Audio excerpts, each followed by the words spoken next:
যখন আমাদের অঞ্চলে কোনো মানুষ মারা যায়, মারা যাওয়ার পর মাইকের মধ্যে অ্যানাউন্স করা হয়, ঘোষণা করা হয়, অমুক এলাকার অমুক আজ বিকাল 5 ঘটিকার সময় ইন্তেকাল করিয়াছে, আগামী দিন সকাল 10টায় অমুক স্থানে তার জানাজা হবে। এই ধরনের ঘোষণা গ্রামে শহরে সব জায়গায় দেওয়া হয়, ঠিক কিনা বলেন? যেই শব্দটা বলা হয় যে আব্দুর রহিম ইন্তেকাল করিয়াছে, ইন্তেকাল শব্দটি হলো আরবি শব্দ। ইন্তেকাল শব্দের অর্থ হলো স্থানান্তরিত হওয়া। তার মানে আব্দুর রহিম এক জায়গায় ছিল আর এক জায়গায় স্থানান্তরিত হয়েছে। এতকাল সে ছিল দুনিয়ায়, এখন সে স্থানান্তরিত হয়ে নতুন এক জগতের বাসিন্দা হয়েছে, যেই জগতের নাম হলো আলমে বরজখ, লোকচক্ষুর অন্তরালের এক জগৎ। স্বাভাবিক ভাষায় আমরা এটাকে কবর জগৎ বলি আর কি। আলমে বরজখ, লোকচক্ষুর অন্তরালে দেখা যায় না। দুনিয়ার অনেক কিছু আছে দেখা যায় না, এরপরেও আমরা বিশ্বাস করি। আবার বিষয়টা এমনও নয় দেখা না গেলেই যে বিশ্বাস করা যাবে না এমন নয়। আমাদের সমাজে কিছু মুসলিম আছে, আধুনিক মুসলিম, মডার্ন মুসলিম আছে, মডারেট মুসলমান আছে, আধুনিক মুসলমান, নামাজ কালাম পড়ে, রোজাও রাখে। অনেক সময় তারা বলে জিন টিন বলতে কি আছে আমরা এটা বিশ্বাস করি না, বলে না অনেকে।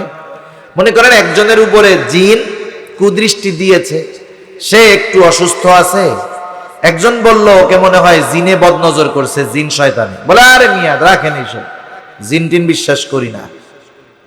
কেন? দেখা যায় না তো। কেউ যদি জিন অস্বীকার করে তার ঈমান থাকবে না, কারণ কোরআনুল কারীমের মধ্যে আল্লাহ তাআলা জিনদের কথা বলেছেন। আল্লাহ তাআলা বলেন ওয়ামা খালাকাতুল জিন্না ওয়াল ইনসা ইল্লা লিয়াবুদুন।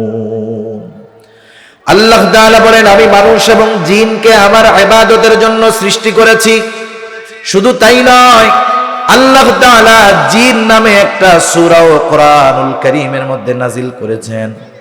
একটা মানুষের বেঈমান হওয়ার জন্য একটা সূরা অস্বীকার করার প্রয়োজন নাই, একটা আয়াত অস্বীকার করার প্রয়োজন নাই, একটা শব্দ অস্বীকার করার প্রয়োজন নাই। কেউ যদি একটা অক্ষর অস্বীকার করে কোরআনের, নিঃসন্দেহে সে বেঈমান। যেমন কোরআনুল কারীমের কিছু সূরার শুরুতে শুধু একটা অক্ষর আছে, যেমন নুন, কাফ, এগুলার অর্থ কি আমাদের জানা নেই। প্রত্যেক মুফাসসিরের সর্বশেষ কথা, এই শব্দের দ্বারা কি উদ্দেশ্য জানেন কে? আল্লাহ জানেন। কেউ যদি কথা বলে যেই শব্দ বা এই অক্ষরটার তো কোনো অর্থ নাই, এটা বিশ্বাস করি না, এটার কোনো প্রয়োজন নাই, তাইলে সে আল্লাহর কালামকে অস্বীকার করবে, আর সে কি হয়ে যাবে? বেঈমান হয়ে যাবে। সেজন্য জিন দেখা যায় না, তবে অবিশ্বাসের সুযোগ নাই, অবিশ্বাস করলে বেঈমান। আলমে বরজখের কোনো কিছু মানুষ দেখতে পারে না, কিন্তু আলমে বরজখ তাদের জন্য হয়ে যায় শান্তির জায়গা, যারা দুনিয়াতে ইমানদার নেক আমল করে। সেজন্য হাদিসের মধ্যে আসছে কারো কবর হয়ে যায় রাউদাতুম মিন রিয়াদিল জান্নাহ, আবার আলমে বরজখ কারো জন্য কষ্টের জায়গা। হাদিসের মধ্যে আসছে কারো কবর হয়ে যায় জাহান্নামের একটা গর্ত। আমাদের প্রত্যেককেই আলমে বরজখে থাকতে হবে। মৃত্যুর পর অনেক জায়গায় আমরা শুনছি এরকম অনেক খারাপ মানুষ মানুষকে হত্যা করার পরে মাগুর মাছ দিয়ে খাওয়ায়া দিত। এরশাদ শিকদারের কথা শুনছেন না আপনারা? ওর মাগুর মাছের ফার্ম ছিল, কুমিরের ফার্ম ছিল, মানুষকে হত্যা করে ওখানে ছেড়ে দিত, একবারে সব খেয়ে ফেলতো। ওইগুলা কবরস্থ করা হোক, কুমির দিয়ে খাইয়ে ফেলা হোক, আগুন দিয়ে পুড়িয়ে দেওয়া হোক, আলমে বরজখের বাসিন্দা সকলকে হতে হবে। আলমে বরজখে আমাদের প্রত্যেককে অবস্থান করতে হবে দীর্ঘকাল, তবে অনন্তকাল নয়। ওই জায়গায় অবস্থানের সময়ও একটা সময় শেষ হয়ে যাবে। আল্লাহ তাআলা কোরআনুল কারীমের মধ্যে বলেন ونفخ في الصور فصعق من في السماوات ومن في الأرض إلا من شاء الله ثم نفخ فيه أخرى فإذا هم قيام ينظرون আল্লাহ রাব্বুল আলামিন বলেন, প্রথমবার সিংহায় ফুৎকার দেওয়া হবে, ওয়ানুফিখা ফিস-সূর ফাসাইকা মান ফিস সামাওয়াতি ওয়া মান ফিল আরদি ইল্লা মান শাআল্লাহ। আল্লাহ তাআলা যেগুলো চান সেগুলো ছাড়া যা কিছু আছে আসমান জমিনের মাঝে, প্রথমবার সিংহায় ফুৎকারের পরে সব কিছু অজ্ঞান হয়ে যাবে। মুফাসসিরিনে কেরাম বলেন, প্রথমে অজ্ঞান হবে, এরপরে তাদের মৃত্যু ঘটবে, এরপরে আল্লাহ তাআলা যেগুলো চান সেগুলো জীবিত থাকবে, আর সব মারা যাবে, আলমে বারজাখের বাসিন্দা হয়ে যাবে। দ্বিতীয়বার আরো একটা সিংহায় ফুৎকার দেওয়া হবে, তবে প্রথমবার সিংহায় ফুৎকারের কত সময় পর দ্বিতীয়বার সিংহায় ফুৎকার দেওয়া হবে এর কোনো সুনির্দিষ্ট সময়ের উল্লেখ জানা যায় না। হাদিসের মধ্যে আসছে, হযরত আবু হুরায়রা রাদিয়াল্লাহু তাআলা আনহু থেকে বর্ণিত, তিনি বলেন, প্রথমবার সিংহায় ফুৎকারের 40 পর দ্বিতীয়বার সিংহায় ফুৎকার দেওয়া হবে। জিজ্ঞাসা করা হলো 40 দিন পর, তিনি বললেন জানি না। 40 সপ্তাহ পর জানি না। 40 মাস পর জানি না। 40 বছর পর জানি না। মোট কথা হলো কত বছর পর দ্বিতীয়বার সিংহায় ফুৎকার দেওয়া হবে এর সুনির্দিষ্ট সময় যিনি জানেন তিনি কে? আল্লাহ তাআলার আদেশে যখন দ্বিতীয়বার সিংহায় ফুৎকার দেওয়া হবে, আল্লাহ তাআলা বলেন, সুম্মা নুফিখা ফীহি উখরা ফাইযা হুম কিয়ামুন ইয়ানজুরুন। দ্বিতীয়বার সিংহায় ফুৎকার দেওয়ার পর প্রত্যেকের অবস্থান থেকে দাঁড়িয়ে যাবে, ডানে বামে তাকিয়ে দেখতে থাকবে কি হচ্ছে এগুলো। আল্লাহ তাআলা সূরা ইয়াসিনের মধ্যে বলেন, وَنُفِخَ فِي الصُّورِ فَإِذَا هُمْ مِنَ الْأَجْدَاثِ إِلَى رَبِّهِمْ يَنْسِلُونَ। আল্লাহ তাআলা বলেন, দ্বিতীয়বার সিংহায় ফুৎকার দেওয়ার পর প্রত্যেকে তার অবস্থান স্থল থেকে জাগ্রত হয়ে যাবে। ইলা রাব্বিহিম ইয়ানসিলুন, প্রত্যেকেই তাদের রবের দিকে ছুটতে থাকবে, প্রত্যেকেই তার রবের দিকে ছুটতে থাকবে। মুফাসসিরিনে কেরাম বলেন, মানুষ তো সবাই কবরে শান্তিতে থাকবে না, কেউ কষ্টে থাকবে, কেউ আনন্দে থাকবে। যেই ব্যক্তি আলমে বরজখে শান্তিতে থাকবে, প্রথমে ও মনে করবে এটাই মনে হয় জান্নাত, কারণ এর চাইতে আনন্দদায়ক, তৃপ্তিদায়ক, শান্তিদায়ক আর কোনো কিছু হতে পারে না। আর আলমে বরজখে যার কবরটা জাহান্নামের একটা গর্ত হবে, সে মনে করবে এটাই জাহান্নাম, কারণ এর চাইতে কষ্টের কোনো কিছু আর হতেই পারে না। তারা ওইগুলা মনে করবে আর কি। এরপরে যখন দ্বিতীয়বার সিংহায় ফুৎকার দেওয়ার পরে প্রত্যেকে কবর থেকে উঠে যাবে। কারো কবরে আযাব, কারো কবর ছিল শান্তির। এইবার যাদের কবরে আযাব ছিল তারা কিয়ামতের ময়দানে উঠবার পর শুধুমাত্র ময়দানের পরিস্থিতি দেখে তাদের কবরের আযাবের কথা ভুলে যাবে। ওরা মনে করবে ওই জায়গায় আরামে ছিলাম। শুধুমাত্র অবস্থা দেখে, এখনো কোনো কিছুর মুখোমুখি হওয়া লাগে নাই, দেখেই এত চিন্তিত ভীত হবে যে তারা কবরে যে কষ্টে ছিল তারা ভুলে যাবে। তারা কি বলবে? আল্লাহ তাআলা বলেন, ক্বালু ইয়া ওয়াইলানা মান বা'আসানা মিন মারকাদিনা। তারা বলবে, হায় দুর্ভোগ, কে আমাদেরকে আমাদের অবস্থান থেকে জাগ্রত করলো? মান বা'আসানা মিন মারকাদিনা, আমাদের অবস্থান স্থল থেকে কে আমাদেরকে জাগায়া দিল? মুমিনরা অথবা ফেরেশতারা জবাব দিবে, তারা বলবে, হাযা মা ওয়া'দার রাহমানু ওয়া সাদাকাল মুরসালুন। মুমিনরা অথবা মুমিনরা বলবে হাযা মা ওয়া'দার রহমান, এই তো দয়াময়ের সেই প্রতিশ্রুত দিবস, যেই দিবসের প্রতিশ্রুতি তিনি দিয়েছিলেন। সেই দিবসের একটি নাম হলো ইয়াউমুল কিয়ামা, একটি নাম হলো ইয়াউমুল হাশর, আরেক নাম হলো ইয়াউমুল জাযা। এইবার মুমিনরা অথবা ফেরেশতারা বলবে শোনো, এই দিবসের ওয়াদাই তো আমাদের দয়াময় দিয়েছিলেন, শুধু তাই না ওয়া সাদাকাল মুরসালুন, রাসূলগণ এই দিবসের সত্যায়ন করেছিলেন। এটা সেই দিবস যেটা হলো ইয়াউমুল হাশর, ইয়াউমুল জাযা, ইয়াউমুল কিয়ামা। সেই দিন সব মানুষকে একত্রিত করা হবে, এই জন্য ইয়াউমুল হাশর। সেই দিন মানুষ দুনিয়ায় যে কর্ম করেছে ওই কর্মের পূর্ণ প্রতিদান তাকে দেওয়া হবে। আল্লাহ তাআলা কোরআনুল কারীমের মধ্যে বলেন ওয়া ইন্নামা তুওয়াফাউনা উজুরাকুম ইয়াউমাল কিয়ামা ফামান যুহজিহা আনিন নারি ওয়া উদখিলাল জান্নাতা ফাকাদ ফাজ। আল্লাহ তাআলা বলেন ওয়া ইন্নামা তুওয়াফাউনা উজুরাকুম ইয়াউমাল কিয়ামা, মানুষকে কিয়ামতের দিন তার কর্মের পূর্ণ প্রতিদান দেওয়া হবে। সেই দিন যাকে জাহান্নাম থেকে বাঁচানো হবে, জান্নাতে প্রবেশ করানো হবে। আল্লাহ তাআলা বলেন ফাকাদ ফাজ, ওই লোকটা সফল লোক হয়ে যাবে। সেজন্য আমরা দুনিয়াতে যেই কর্মগুলো করি সেই কর্মের মূল প্রতিদান আল্লাহ তাআলা কিয়ামতের ময়দানে দিবেন। আর আলমে বরজখে যা হবে এটা হলো পূর্বাভাস। এটা কি? পূর্বাভাস। আপনারা বিবাহের দাওয়াতে যান না, আসল খাওয়ার আগে আর একটা খাবার দেয় না?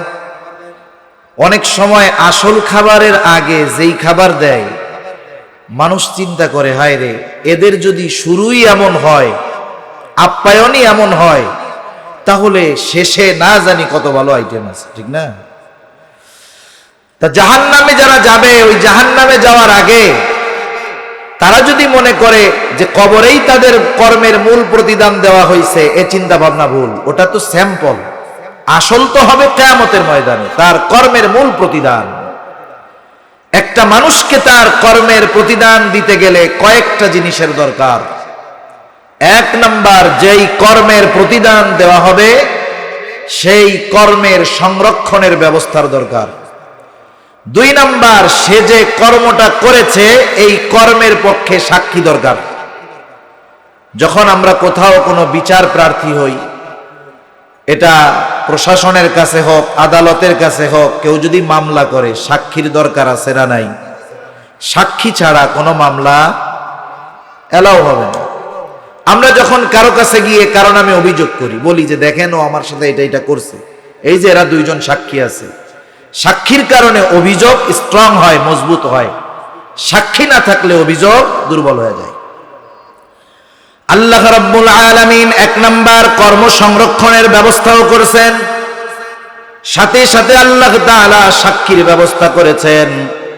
আমি আপনি দুনিয়াতে যত কাজ করি, একাকী করি, সামগ্রিকভাবে করি, দলবদ্ধভাবে করি, রাতে করি, দিনে করি, বলেন তো আমাদের সকল কর্মের সবচাইতে বড় সাক্ষী যিনি, তিনি কে? আল্লাহ তাআলা নিজেই বলেন কাফা বিল্লাহি শাহীদা, সাক্ষী হিসাবে আল্লাহ তাআলাই যথেষ্ট। শুধু তাই নয়, আমার আপনার কর্মের সাক্ষী হিসাবে আল্লাহ তাআলা আমাদের সাথে ফেরেশতা নিযুক্ত করে রাখছেন। প্রত্যেকের কাঁধে ফেরেশতা আছে। আল্লাহ তাআলা বলেন কিরামান কাতিবিনা ইয়ালামুনা মা তাফআলুন, সম্মানিত লেখকদ্বয় জানে তোমরা কি আমল করো। সম্মানিত লেখকদ্বয় জানে তোমরা কি আমল করো, জানার মাধ্যমে তারা আমাদের কর্মের সাক্ষী। এরা শুধু জানে তা নয়, এরা আমাদের কর্মগুলো সংরক্ষণের দায়িত্বে নিয়োজিত। আল্লাহ রাব্বুল আলামিন জানায় দেন, ডান কাঁধের ফেরেশতা সে আমাদের ভালো কর্মগুলো লিপিবদ্ধ করে, বাম কাঁধের জন মন্দ কাজগুলো লিপিবদ্ধ করে। কর্মের সাক্ষী আবার কর্মের সংরক্ষক। শুধু তাই না, আমরা যেই কথাগুলা বলি আমাদের কথাগুলাও সংরক্ষণ হয়। এখন তো বিজ্ঞান বলে মানুষ যেই কথাগুলা বলে কথাগুলো ধ্বংস হয়ে যায় না, সব বাতাসের মধ্যে আছে। বিজ্ঞান চেষ্টা করতেছে মানুষের কথাগুলাকে বের করে নিয়ে আসার জন্য। আমাদের সকলের কথাগুলা বলার সাথে সাথে ধ্বংস হয়ে যায় না, বরং কথাগুলো শব্দগুলো বাতাসের সাথে থেকে যায়। আল্লাহ তাআলা একজন ফেরেশতা নিযুক্ত করে রাখছেন আমাদের সাথে, যার কাজ হলো আমাদের কথাগুলো সংরক্ষণ করা। আল্লাহ তাআলা বলেন, মা ইয়ালফিযু মিন কওলিন ইল্লা লাদাইহি রাকীবুন আতীদ। আমাদের প্রত্যেকের সাথে সদা তৎপর একজন ফেরেশতা আছে। সে কি করে? মা ইয়ালফিযু মিন কওল, মানুষ জবান দিয়ে যা নিক্ষেপ করে, অর্থাৎ মানুষ জবান দিয়ে যে কথা বলে সে সাথে সাথে কথাগুলোকে সংরক্ষণ করে রাখে। সুবহানাল্লাহ। তাহলে আমাদের কর্ম সংরক্ষণের ব্যবস্থা আছে না নাই? আমাদের কথা সংরক্ষণের ব্যবস্থা আছে না নাই? এই তিন ফেরেশতা সব সময় আমাদের সাথে থাকে। এমন নয় যে এনাদের চাকরিটা সরকারি চাকরি, শুক্র শনি ছুটি, তারপরে অন্যান্য সরকারি দিন ছুটি, এরকম নাকি? এনারা সর্বক্ষণ আমাদের সাথে থাকে, ভালো কাজ করলেও থাকে, মন্দ কাজ করলেও থাকে। একাকী ঘরের মধ্যে দরজা আটকিয়ে যখন আমি থাকি তখন কেউ থাকে না, কেউ দেখে না, আল্লাহ তাআলা দেখেন, এরাও থাকে। ঠিক কিনা বলে? শুধু তাই না, আল্লাহ তাআলা কোরআনুল কারীমের মধ্যে আরো জানিয়ে দেন, মানুষের কর্ম সংগঠিত করার যেই মাধ্যমগুলো তথা অঙ্গ প্রত্যঙ্গ, কারণ আমরা আমাদের কাজগুলো সংগঠিত করি আমাদের হাত দিয়ে, পা দিয়ে, চোখ দিয়ে, কান দিয়ে, জবান দিয়ে। আমরা যেই অঙ্গ প্রত্যঙ্গগুলো ব্যবহার করে কর্ম সম্পাদন করি, কিয়ামতের দিন ওরাও আল্লাহ তাআলার কাছে আমাদের কর্মের ব্যাপারে সাক্ষ্য দিয়ে দিবে। কোরআনুল কারীমে আল্লাহ তাআলা বলেন, আল ইয়াউমা নাখতিমু আলা আফওয়াহিহিম ওয়া তুকাল্লিমুনা আইদিহিম ওয়া তাশহাদু আরজুলুহুম বিমা কানু ইয়াকসিবুন। আল্লাহ তাআলা বলেন, আল ইয়াউম, আজকের এই দিন অর্থাৎ কিয়ামতের দিন, নাখতিমু আলা আফওয়াহিহিম, আমি তাদের মুখের উপরে মোহর মেরে দিব, সেদিন তারা কথা বলতে পারবে না। আল্লাহ তাআলা বলেন, ওয়া তুকাল্লিমুনা আইদিহিম, আমার সাথে কথা বলবে তাদের হাত, ওয়া তাশহাদু আরজুলুহুম, সাক্ষী দিবে তাদের পা, বিমা কানু ইয়াকসিবুন, এই হাত পা দ্বারা তারা কি উপার্জন করেছে। আল্লাহ তাআলা জানায়া দেন, কিয়ামতের দিন মানুষের হাত পা তাদের কর্মের ব্যাপারে আল্লাহ তাআলার কাছে সাক্ষ্য দিয়ে দিবে। সেজন্য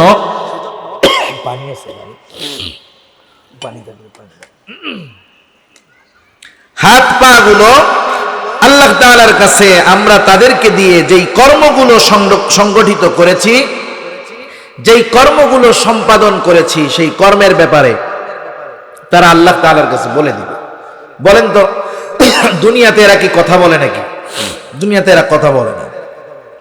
কত অপরাধ আমরা হাত দিয়ে করি, কত অপরাধ করতে পা দিয়ে আমরা অগ্রসর হই, কিন্তু এরা কখনো আমাদের উপরে বিরক্ত হয়ে হাত কখনো বলে না, আর অবৈধ দস্তখত করিস না, বহুত তো টাকা পয়সা খেয়ে সিগনেচার করলি, আর করিস না, বহুত করছস, বলে কোনোদিন? যখন অপরাধের দিকে আমরা যাই, বিসমিল্লাহ,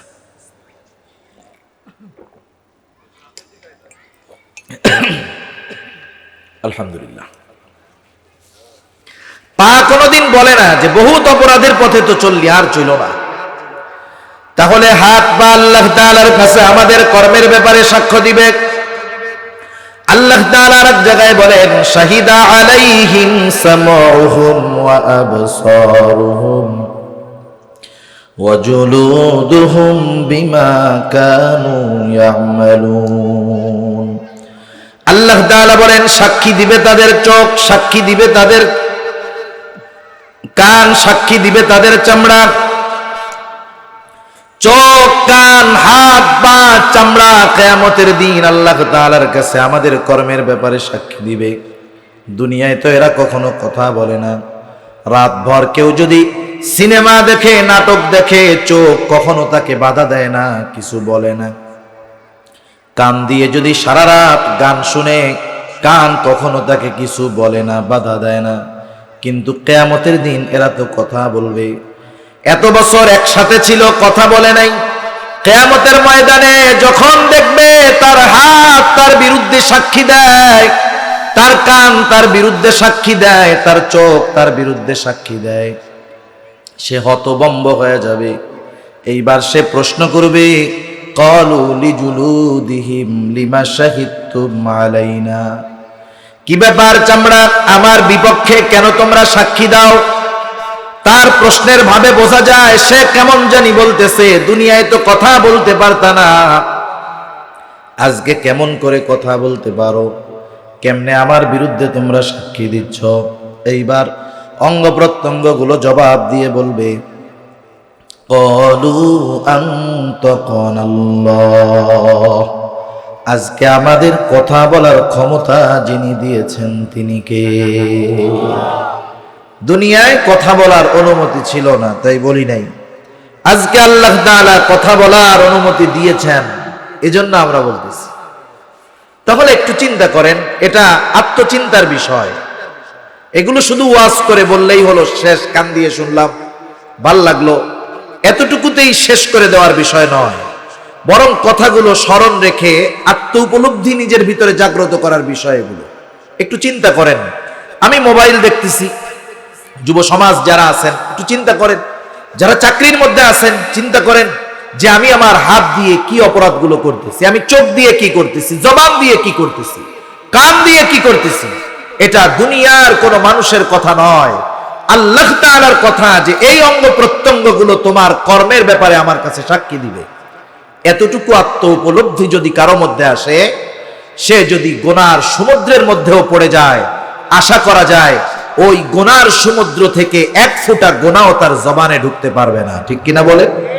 কিন্তু বাস্তবতা হলো, আমরা যখন উঁচু উঁচু দেয়াল, বিল্ডিং এর দিকে তাকাই, নিজের একতলা দুইতলা বাড়িটাও দেখে তখন আর ভাল লাগে না।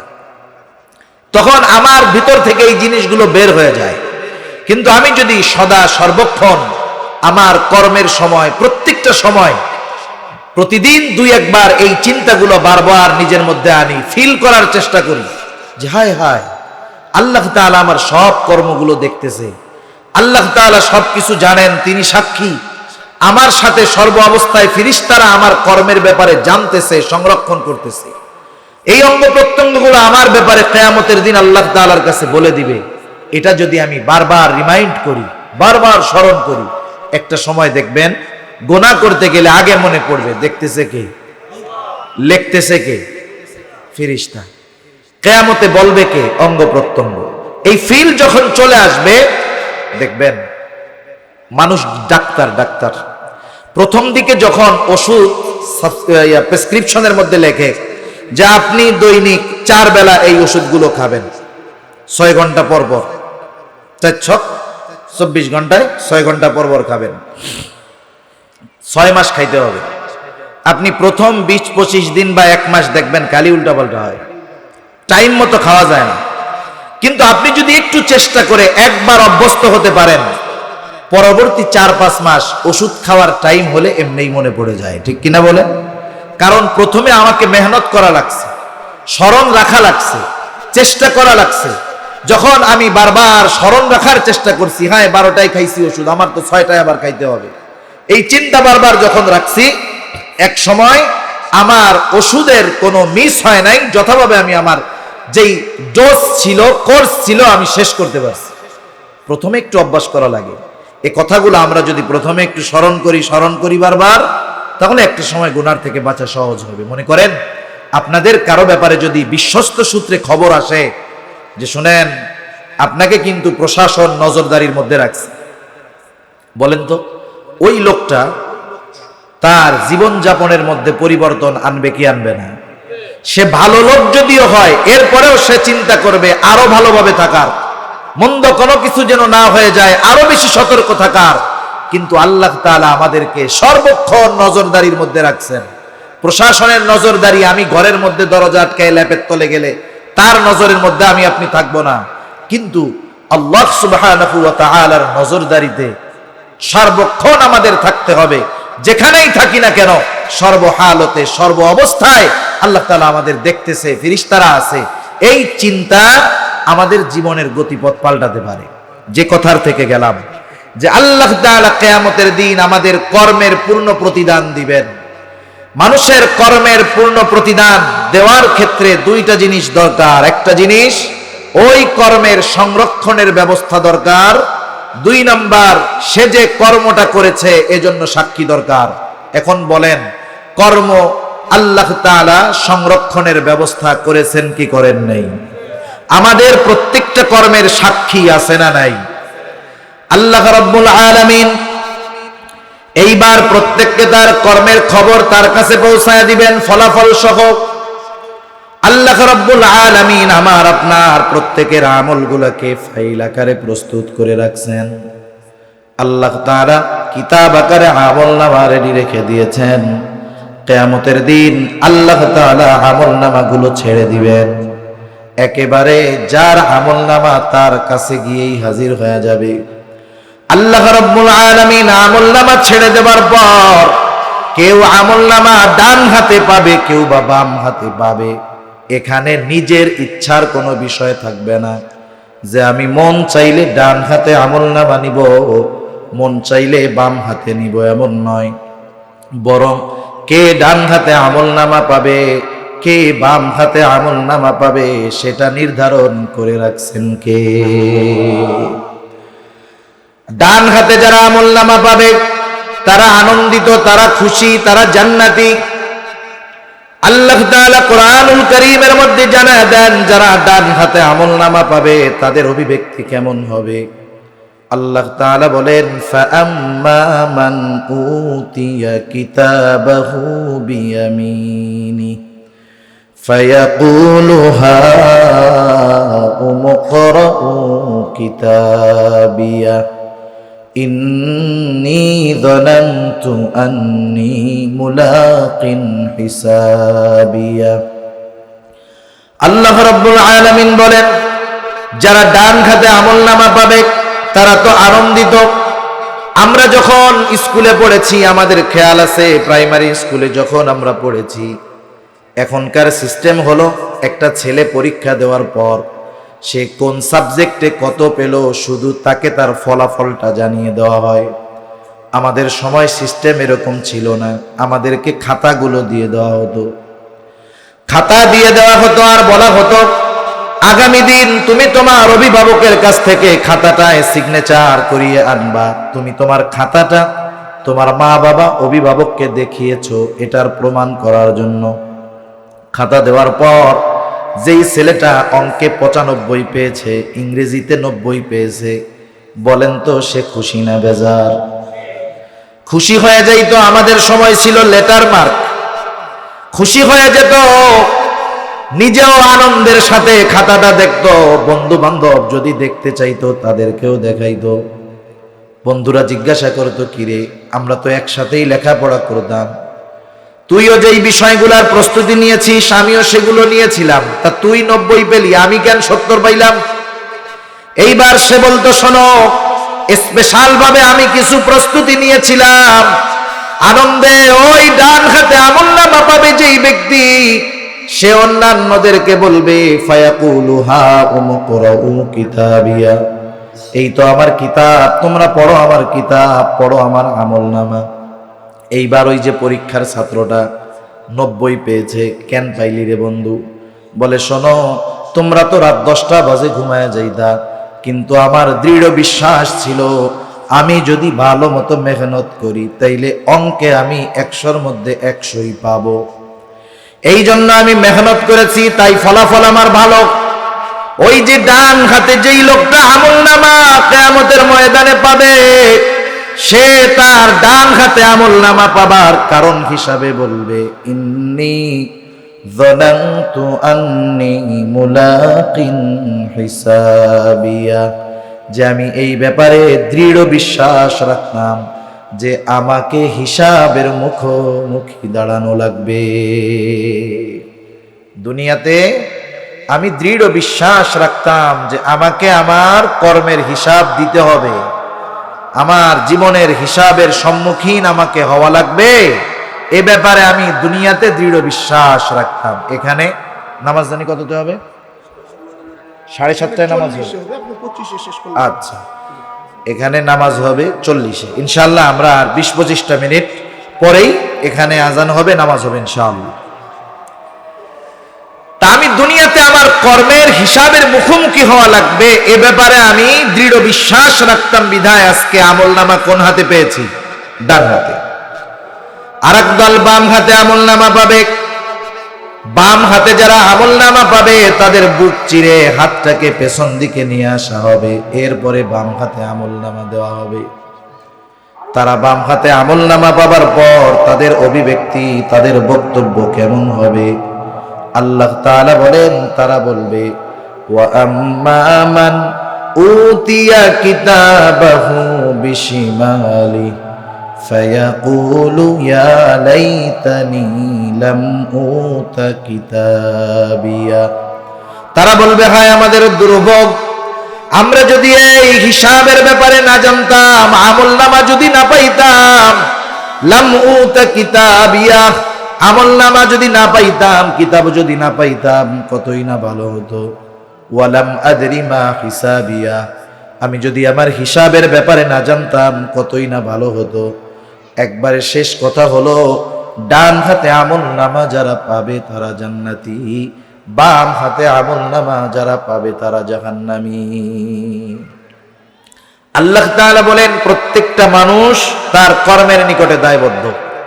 এখানে উদ্দেশ্য হলো, বাম হাতে যারা আমলনামা পেল তারা তাদের মন্দ কাজের কারণে আল্লাহ তাআলার নিকটে জাহান্নামে আবদ্ধ থাকবে।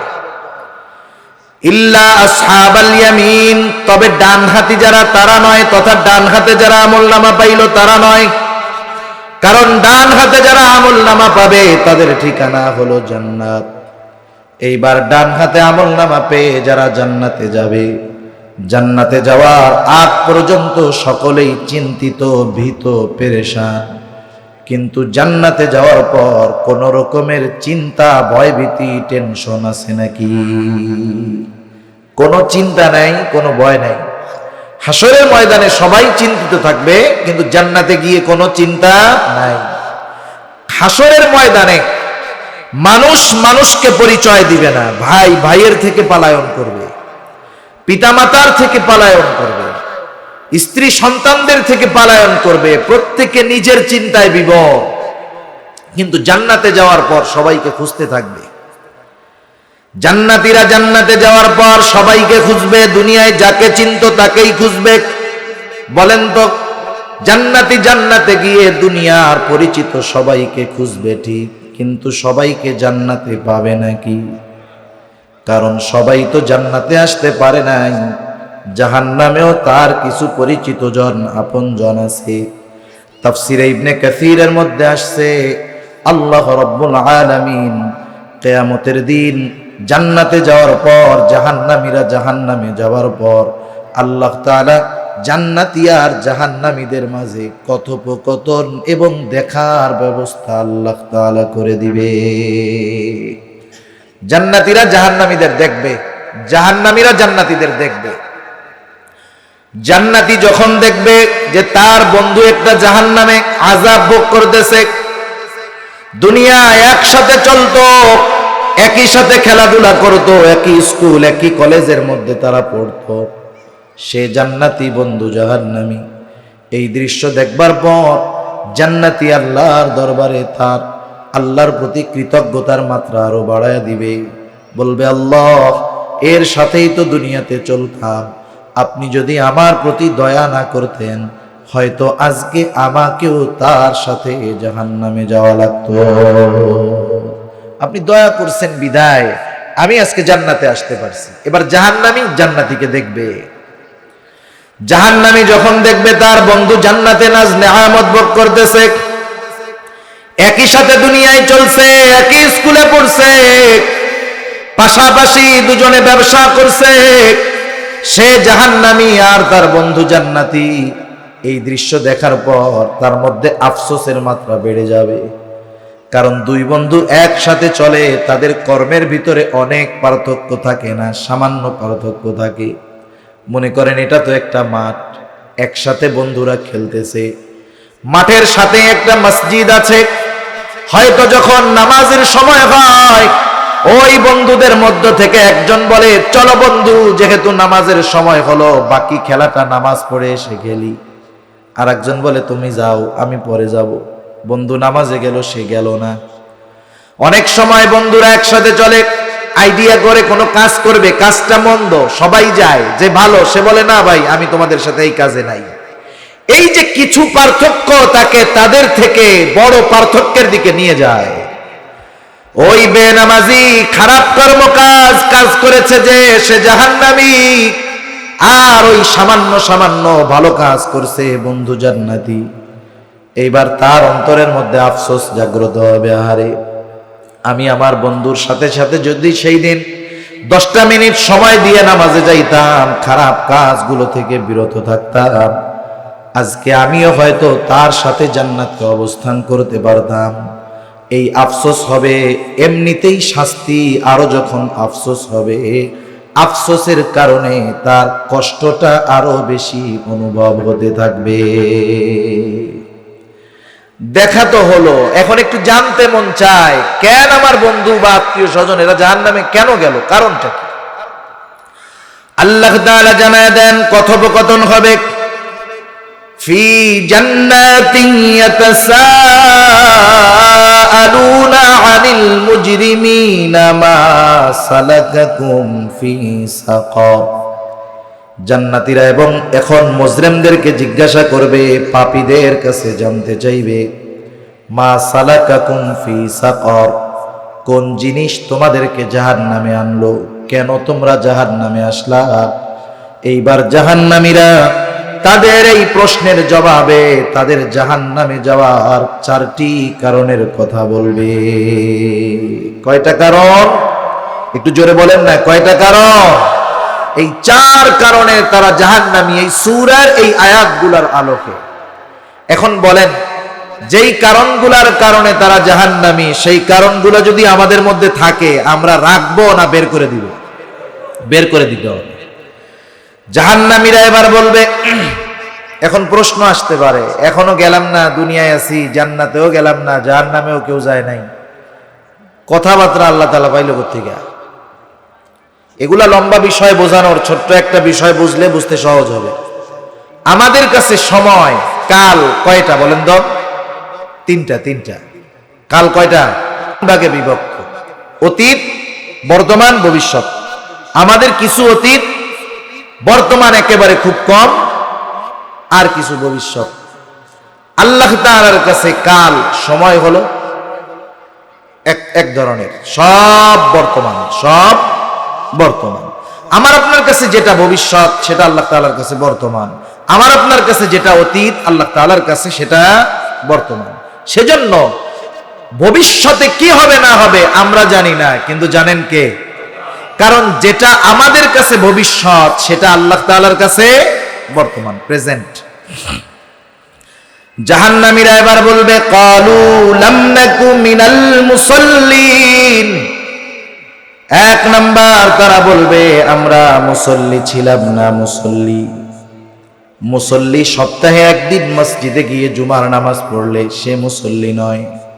আমাদের শহরের বড় বড় মসজিদগুলা 3 তলা 4 তলা 5 তলা মসজিদ, জুমার দিন 5-6 তলা ভরে রাস্তা ব্লক হয়ে যায়।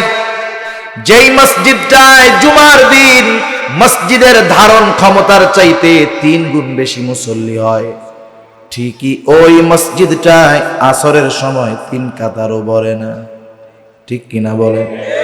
তাহলে সাপ্তাহিক মুসল্লি বেশি, অরিজিনাল মুসল্লি কম। আর অরিজিনাল মুসল্লি যে তার অন্তর সর্বদা মসজিদের সাথে থাকে, যার কারণে যত ব্যস্ততা থাকুক না কেন নামাজের সময় হলে সে নামাজে হাজির হয়ে যায়। আর যেই মুসল্লির অন্তরে মসজিদ থাকে সে তো আরো স্পেশাল লোক।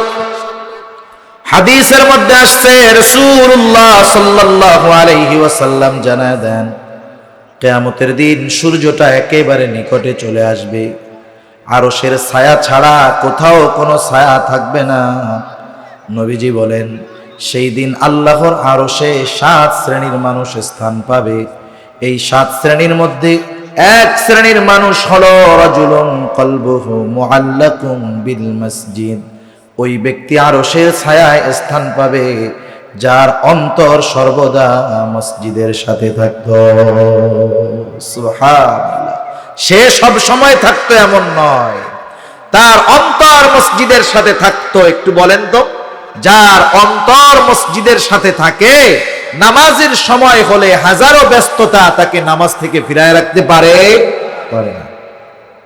দুনিয়ার অধিকাংশ মানুষ নামাজ না পড়ার অন্যতম কারণ হলো তার কর্ম, তার কাজ, তার পেশা। যেমন দোকানদার অনেক আছে নামাজ পড়ে না, সিএনজিওয়ালা নামাজ পড়ে না, রিক্সাওয়ালা নামাজ পড়ে না, যারা আর কি পড়ে না তাদের কথা। দিন মজুর নামাজ পড়ে না, কৃষক নামাজ পড়ে না, আরো অনেক কর্ম আছে, পেশা আছে। বলেন তো, মানুষ এই কর্মগুলোকে সামনে রেখে নামাজ পড়ে না, কিন্তু কর্মগুলো, কাজগুলো কেন করে? ব্যবসায়ী ব্যবসা কেন করে? রিজিকের জন্য তো নাকি? সিএনজিওয়ালা সিএনজি চালায় কেন? শখে না রিজিকের জন্য? এক কথায় মানুষ যত কাজ করে, কর্ম করে, তার উদ্দেশ্য রিজিক। একটু বলেন তো রিজিকের মালিক কে? আরো জোরে বলেন না, কে? রিজিকের মালিক আল্লাহ। তাহলে রিজিকের মালিক যদি কোনো পদ্ধতি আমাদের বলে দেয় যে এই কাজ করলে তোমরা রিজিক পাবা, ওর চাইতে ভালো পদ্ধতি আর কিছু হতে পারে? রিজিকের মালিক কি বলেন? রিজিকের মালিক বলেন, ওয়া'মুর আহলাকা বিস-সালাতি ওয়াসতাবির আলাইহা লা নাসআলুকা রিজকা। রিজিকের মালিক আল্লাহ তাআলা বলেন, তুমি তোমার অধীনস্থদেরকে নামাজের আদেশ দাও, তুমিও তার উপরে অটল থাকো। তার মানে ঘরের মানুষগুলারেও মুসল্লি বানাও, তুমি নিজেও মুসল্লি হয়ে যাও। কারণ নেক আমল একা করলে হবে না, অধীনস্থদেরকে দিয়েও করাতে হবে। আল্লাহ তাআলা বলেন, ইয়া আইয়ুহাল্লাযীনা আমানু কু আনফুসাকুম ওয়া আহলিকুম নারা। আল্লাহ তাআলা বলেন, হে ঈমানদারেরা, তুমি নিজে জাহান্নামের আগুন থেকে বাঁচো, তোমার অধীনস্থদেরকেও জাহান্নামের আগুন থেকে বাঁচাও। ঈমানদার জাহান্নামের আগুন থেকে বাঁচবে নেক আমলের মাধ্যমে, অধীনস্থদেরকে বাঁচাবে নেক আমল করানোর মাধ্যমে। ঈমানের পরে সবচাইতে উত্তম নেক আমল হলো নামাজ। বলেন তো, ওই নামাজ একা পড়লে হবে নাকি ঘরের মানুষদেরও পড়াতে হবে? এই দৃষ্টিকোণ থেকে মুসল্লি একা হলে হবে না, ঘরের মানুষকেও মুসল্লি বানাতে হবে, নিজেও মুসল্লি হতে হবে। আল্লাহ তাআলা বলে, বান্দা লা নাসআলুকা রিজকা, আমি তো তোমাদের কাছে রিজিক চাই না, বরং তুমি এবং তোমার অধীনস্থ যারা আছে তারা যদি মুসল্লি হয়ে যায়, নামাজি হয়ে যায়, বান্দা নাহনু নারযুকুকা, তাহলে আমি আল্লাহ তোমাকে রিজিক দিয়ে দিব। আমরা ছোটবেলায় শুনতাম, এখনো আছে অনেক জায়গায়, ম্যাগনেট খুঁজে, ম্যাগনেট শুনছেন? গ্রামে এগুলো বেশি আছে। কয়েকটা প্লেয়ার ম্যাগনেট পাইলেই 1000 কোটি টাকার মালিক। এইটা খুঁজতে খুঁজতে 2, 4, 5, 10, 50 বছরে ভিটা বাড়ি সব বেচে শেষ। এখন ঘরের টিনের ফাঁকা দিয়া চাঁদের আলো ঢুকে। বলেন তো, এরকম একজন লোক দেখেন না ম্যাগনেট পাইয়া 1500 কোটি টাকার মালিক হয়ে গেছে? পাইছেন? ও আজীবন ম্যাগনেট খুঁজছে কিন্তু পায় নাই। আর একটা প্রাণীর কথা আমরা শুনি, তক্ষক না টক্কর বলে, শুনছেন এই গল্প? একটা প্রাণী নাকি সাইজ মতো ঠিক মতো হইলে 1000 কোটি টাকা দাম। আমি বুঝলাম না, এইটা মানুষ অনেকে খোঁজে, আমি এরকম চিনিও যারা অনেক টাকা এর পিছনে ব্যয় করছে খুঁজতে গিয়া। এরা খুঁজে 15-20 বছর ধরে শুনতেছি, খুঁজতেছে, কিন্তু আজ পর্যন্ত একজন পেয়ে 1000 কোটি টাকার মালিক হয়েছে, শুনছেন? তার মানে এগুলা খোঁজা যায়, তবে পাওয়া যায় না। রিজিকের মালিকের কথা বাদ দিয়ে কেউ যদি রিজিক তালাশ করে, তাহলে সে প্রকৃত রিজিকের স্বাদ, প্রকৃত রিজিকের মালিক সে হতে পারবে না। সেজন্য আমরা মুসল্লি হব, মুসল্লি হলে দুনিয়ারও লাভ, আখিরাতেরও লাভ। তাহলে জাহান্নামীরা জাহান্নামে যাওয়ার 1 নাম্বার কারণ বলল, লাম নাকু মিনাল মুসল্লিন, আমরা মুসল্লি ছিলাম না, আমরা মুসল্লি হব। আমরা কি হব জোরে বলেন? সেজন্য নিজে নামাজি হব, সন্তানগুলোকে নামাজি বানাবো। নবীজি বললেন, তোমাদের সন্তানদের বয়স যখন 7 বছর, নামাজের জন্য আদেশ করো। 10 বছর বয়স, নামাজ না পড়লে প্রহার করো। একটু নিজের কাছে নিজে প্রশ্ন করেন, আপনার যেই সন্তানটা নামাজ পড়ে না, 7 বছরে নামাজের আদেশ করেছেন কিনা? 10 বছর বয়সে নামাজ না পড়লে প্রহার করেছেন কিনা? যেহেতু 7 বছরে আদেশ, কাউকে কোনো বিষয়ের আদেশ করতে হলে আগে ওই কাজে অভ্যস্ত করতে হয়। হঠাৎ করেই কোনো কাজের ব্যাপারে কাউকে কমান্ড করা যায় না। তাহলে বোঝা গেল 7 বছরে যদি অর্ডার হয়, আদেশ হয়, তাইলে আরো আগের থেকে অভ্যাস করাইতে হবে। আরো আগের থেকে কি করাতে হবে? অভ্যাস করাতে হবে। এই বিষয়গুলো খেয়াল রাখার দরকার। নাইলে নিজে মুসল্লি, নামাজ কালাম পড়ি, অধীনস্থদেরকে পড়াই না, কিয়ামতের দিন ওরা আমার জাহান্নামে যাওয়ার কারণ হয়ে দাঁড়াবে। 2 নাম্বার, জাহান্নামীরা বলবে, ওয়ালাম নাকুনু তুইমুল মিসকিন, আমরা মিসকিনদেরকে খানা দিতাম না, আমরা মিসকিনদের খানা দিব। সাধারণভাবে মানুষকে খানা খাওয়ানো ফজিলতের কাজ। নবীজি বলেন, একজন লোক নবীজির কাছে এসে প্রশ্ন করেছে, আইয়ুল ইসলামি খাইর, ইসলামের মধ্যে সর্বোত্তম কাজ কোনটা? নবীজি বললেন, তুতঈমুত তাআম ওয়া তাকরাউস সালাম আলা মান আরাফতা ওয়া মান লাম তারিফ, তুমি মানুষকে খানা খাওয়াও আর পরিচিত অপরিচিত সবাইকে বেশি বেশি সালাম দাও। একটা লোক ধনী হোক গরিব হোক, পরিচিত হোক অপরিচিত হোক, দেশি হোক বিদেশি হোক, আল্লাহর জন্য খানা খাওয়াইলে ফজিলত আছে না নাই? তবে খানাটা স্বার্থের আশায় খাওয়ানো যাবে না। আমাদের বর্তমান সময়ে আমরা দাওয়াত দিয়া মানুষকে বিবাহের দাওয়াত দেই, দাওয়াত দিয়ে কি করি? আবার টেবিল নিয়ে বসে থাকি। এ ধরনের খাওয়ানোর মধ্যে কোনো ফজিলত নাই, এটা পেইং গেস্ট সিস্টেম। ইউরোপ আমেরিকাতে অনেক মেহমান এরকম টাকা দিয়ে বেড়ায় আর খায়। এগুলো মুসলমানের সিস্টেম নয়। আমরা খানা খাওয়াবো কার জন্য? কত যে সিস্টেম আধুনিক হইতেছে দিন দিন। আগে একটা বিবাহের কার্ড দিয়ে এক ফ্যামিলিরে দাওয়াত দিত। ফ্যামিলির লোকজন চিন্তা করে, টাকা তো 3000 দিতেই হবে, তাহলে একা যামু কেন? মাইয়া নাতিপুতি সবগুলারে নিয়ে 15 জন এক টেবিলে খাইয়া 3000 টাকা দিয়ে আসে। তার মানে মোটামুটি পোষায়। এখন চালাক হয়ে গেছে, এখন কার্ড দেওয়ার সময় লিখে দেয় অনলি ফর 1 পারসন। একটা কার্ড শুধুমাত্র কয়জনের জন্য? একজনের জন্য। ওই কার্ড দিয়ে কমিউনিটি সেন্টারের গেটে ওটা দেখাতে হয় আর একজনকে ঢুকতে দেয়। তাহলে দেখেন এই বিজনেসের সিস্টেম কি? এ ধরনের খাওয়ানোর মধ্যে কোনো ফায়দা নাই। আমরা খাওয়াবো আল্লাহর জন্য। সাহাবায়ে কেরাম আল্লাহর জন্য খাওয়াইতেন, তারা আল্লাহর জন্য খাওয়াইতেন। তাদের এই গুণের কথা আল্লাহ কোরআনুল কারীমের মধ্যে বলে দিয়েছেন। আল্লাহ তাআলা বলেন, ইন্নামা নুতঈমুকুম লিওয়াজহিল্লাহি লা নুরিদু মিনকুম জাযাআও ওয়ালা শুকুরা। আল্লাহ তাআলা বলেন, তারা খানা খাওয়া কি বলতো? ইন্নামা নুতঈমুকুম লিওয়াজহিল্লাহ, আমরা তোমাদেরকে আল্লাহর জন্য খানা খাওয়াইছি। যেহেতু খাবারটা আল্লাহর জন্য খাওয়াইছি, লা নুরিদু মিনকুম জাযাআ, আমরা তোমাদের কাছে কোনো প্রতিদান আশা করি না। প্রতিদান তো বহুদূর। ওয়ালা শুকুরা, এই খানা খেয়ে তোমরা আমাদের কৃতজ্ঞতা প্রকাশ করো, আমাদেরকে ধন্যবাদ দাও, এটাও আমরা চাই না। সেজন্য আপনারা বিবাহের দাওয়াতের মধ্যে এই আয়াতের অনুবাদ লিখে দিবেন। লিখবেন, নো গিফট গ্রান্টেড, কোনো গিফট নেওয়া হবে না। এখানে লিখে দিবেন এই আয়াতের অর্থ যে আমরা আল্লাহর জন্য খানা খাওয়াই, সুতরাং আপনাদের কাছে আমরা প্রতিদান চাই না, কোনো কৃতজ্ঞতাও চাই না। যদি হিম্মত থাকে এরকম লেখা ধুমসে খাওয়ানি দিবেন, খুশি হবেন কে? এ হিম্মত করা কঠিন। সবকিছু সবার জন্য সহজ নয়। তা যাই হোক, মিসকিনদের খানা খাওয়ানো ফজিলতের কাজ। মিসকিন হইলে, অসহায় হলে ফজিলত আরো বেশি না কম? মিসকিনদের খানা খাওয়ানো মুমিনের কাজ, মিসকিনদের খানা না খাওয়ানো কাফেরদের কাজ। আল্লাহ তাআলা সূরাতুল মাউনের শুরুতে কাফেরদের 3টা দোষের কথা বর্ণনা করেন। 3 দোষের মধ্যে একটা হলো ওয়ালা ইয়াহুদ্দু আলা তাআমিল মিসকিন। কাফেররা মিসকিনদের কি দেয় না? খাবার দেয় না। আমরা মিসকিনদের খাবার দিব। সাথে সাথে মিসকিনদের খাবার দিলে আল্লাহ তাআলা রিজিক প্রশস্ত করে দেয়, মিসকিনদের খাবার না দিলে আল্লাহ তাআলা রিজিক সংকীর্ণ করে দেয়। সূরাতুল ফাজরের মধ্যে আল্লাহ তাআলা বর্ণনা করছেন এগুলো। সাথে সাথে মিসকিন, অসহায়, অভুক্ত মানুষ যদি আমার আপনার প্রতিবেশী হয়, তাইলে এই খাবানা খাওয়ানো শুধু ভালো কাজ না, এটা ঈমানি দায়িত্ব। কেন? নবীজি সাল্লাল্লাহু আলাইহি ওয়াসাল্লাম বলেন, লাইসাল মুমিন আল্লাযী ইয়াশবাউ।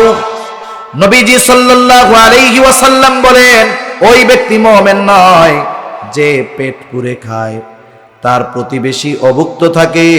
নবীজি বলেন সেই লোকটা মুমিন নয়। সেজন্য আমরা মিসকিনদের খানা খাওয়াবো, নিজের কাছে নাই আরেকজনকে উৎসাহ দিব, এটাও মুমিনদের কাজ। আমার কাছে নাই, আরেকজনকে বলবো যে তুমি 10টা টাকা দাও বা কিছু কিনে দাও বা খাবার দাও। 3 নাম্বার, জাহান্নামীরা তাদের জাহান্নামে যাওয়ার কারণ হিসাবে বলবে ওয়া কুন্না নাখুদু মাআল খাইদিন। আমরা অনর্থক মজলিসে যারা লিপ্ত থাকতো তাদের সাথেও আমরা কি করতাম? ওই মজলিসের মধ্যে থাকতাম। অনর্থক কোন মজলিসের মধ্যে আমরা বসবো না। আমাদের দেশের চায়ের দোকানগুলো অনর্থক মজলিসের আখড়া। আশরাফ আলী থানভী রহমাতুল্লাহি আলাইহি বলেন, তোমরা এমন কোন মজলিসে বসবা না যে মজলিসে দুনিয়া আখিরাত কোনটারই উপকার নাই, ওগুলো ত্যাগ করব, কারণ ওগুলো আমার জাহান্নামে যাওয়ার কারণ হবে।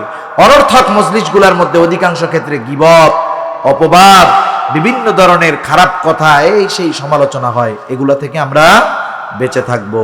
4 নম্বর কারণ, তারা বলবে ওয়া কুন্না নুকাযযিবু বিয়াউমিদ্দিন। আমরা কিয়ামতের দিনকে অবিশ্বাস করতাম, আমরা কিয়ামতের দিনকে বিশ্বাস করব। আমরা ছোটবেলায় পড়েছি, ওই যে মক্তবের মধ্যে পড়াইতো, লাস্টে গিয়ে বলতাম আল ইয়াউমিল আখিরি ওয়াল কদরি খাইরিহি ওয়া শাররিহি মিনাল্লাহি তাআলা ওয়াল বা'থি বা'দাল মাউত। 5 এবং 7, ওয়াল ইয়াউমিল আখিরি ওয়াল বা'থি বা'দাল মাউত, এই দুইটা হলো 2 in 1, একের মধ্যে 2। এই হিসাবে হাদিসের মধ্যে আসছে ঈমানের ভিত্তি হলো 6টা। আর আখিরাতের প্রতি বিশ্বাস মানে মৃত্যু থেকে নিয়ে এরপরে যা আছে সবগুলোর উপরে বিশ্বাস করা। কোন একটা অংশকে অবিশ্বাস করলে ঈমানের সমস্যা। সেজন্য আখিরাতের বিশ্বাস মানুষকে পরিপূর্ণ মানুষে তৈরি করে। কেন? কারণ ওই যে ডান হাতে যিনি আমলনামা পাবেন, তিনি কি বলবেন? ইন্নী যানানতু আন্নী মুলাকিন হিসাবিয়া। আমি এই ব্যাপারে দৃঢ় বিশ্বাস রাখতাম যে আমাকে হিসাবের মুখোমুখি হতে হবে। হিসাবের মুখোমুখি হতে হবে কিয়ামতে, বিশ্বাস রাখতে হবে দুনিয়ায়। এভাবে আমাদের যদি গুণগুলো অর্জন করতে পারি, ওই কাজগুলো বের করতে পারি, তাহলে জাহান্নাম থেকে বাঁচা যাবে। তারা বলতেছে এভাবেই চলতেছে হাত্তা আতানাল ইয়াকিন। দৃঢ় সত্য চলে আসলো, মৃত্যু চলে আসলো, তাওবা করতে পারলাম না, ঈমান আনতে পারলাম না, ভালো হতে পারলাম না, এখন আছি জাহান্নামে। আল্লাহ সুবহানাহু ওয়া তাআলা আমাদের সবাইকে